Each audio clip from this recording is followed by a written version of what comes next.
सुख में तेरे साथ चलेंगे, दुख में सब मुख मोड़ेंगे, दुनिया वाले तेरा बनकर तेरा ही दिल तोड़ेंगे।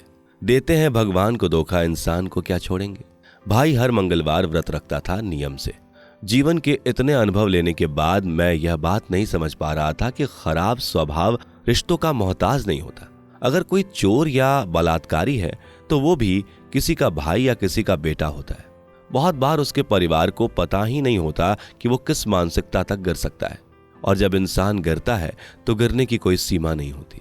और अगर ऐसा इंसान कंजूस, लालची, लोभी, भोगी, क्रोधी और घमंडी भी हो तो इसके निम्न स्तर की आप कल्पना ही कर सकते हैं। मैंने अपने संपर्क के प्रॉपर्टी से जुड़े लोगों से पूछताछ की। सबने बताया कि जब तक कोई मंजिल निर्मित नहीं हो जाती तब तक उसका किसी के नाम पंजीकरण नहीं हो सकता। बात तो बिल्कुल तर्कपूर्ण थी। मैंने उस बिल्डर को घर बुलाया जिससे अनुबंध हुआ था। माँ, भाई और मैं उसके साथ बैठे। उसने भाई को बताया कि बिना निर्मित हुए किसी मंजिल का पंजीकरण नहीं हो सकता। हो सकता है, बड़े भाई ने कहा। कैसे? हमने पूछा। मैंने किसी से बात की है। ठीक है, तो उसी व्यक्ति से हमारी बात करवा दो, हम समझ लेते हैं, बिल्डर ने निवेदन किया। मैं नहीं करवा सकता उससे बात, भाई बोला। बिल्डर नहीं जानता था कि ऐसे लोग भी हैं सभ्य समाज में, इसलिए मैंने बीच बचाव किया। बात नहीं करवा सकते तो कोई बात नहीं, आप उसे पंजीकरण के कागज बनवा लो, जो खर्चा होगा मैं दे दूंगा। मैं अच्छी तरह से जानता था कि वो करोड़ों रुपए की चीज जो माँ उसे मुफ्त में दे रही है उसके लिए 100 रुपए भी खर्च नहीं करेगा। नहीं, खुद ही पता कर लो कैसे होगा, मैं कुछ नहीं बताऊंगा, वो बोला। हम सबको क्रोध तो बहुत आया पर दबा गए। फिर माँ उसे समझाने की हमेशा की तरह कोशिश करने लगी। वो हमेशा की तरह समझने की बजाय क्रोधित होने लगा। एक ऐसी परिस्थिति आ गई जब वो गाली गलौज पर उतर आया माँ के साथ। मुझे सहन नहीं हुआ।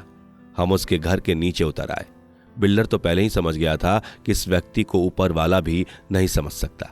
वो पहले ही उसके कमरे से बाहर आ गया था। मैं जाने लगा तो भाई ने मुझे जबरदस्ती रोका। एक बार बैठकर मेरी बात सुन के जा। मैं माँ को धीरे धीरे सीढ़ियों से नीचे छोड़कर वापस ऊपर आया। उसके बाद वो एक एक करके माँ की बुराइयां और अपनी अच्छाइयां बताने लगा। आपको जो बात करनी है माँ से सीधे करो और मेरे सामने माँ की कोई बुराई मत करो, कहकर मैं भी नीचे उतर आया। भाई ने माँ का घर खाली करने से मना कर दिया। माँ ने अनुबंध किया हुआ था। माँ का यह अपना घर था। माँ के नाम सब कागजात पूरे थे। माँ ने कहा, हम स्वयं तो घर समय पर खाली करें। कल को कुछ गिरने से हम में से किसी की जान चली गई तो क्या होगा। नियत समय पर यानी 18 जनवरी 2021 को हमने अपना भूतल का सामान पास की एक कॉलोनी में किराए के घर में स्थानांतरित कर लिया। उस दिन मेरी और प्रभा की विवाह की 21वीं वर्षगांठ थी।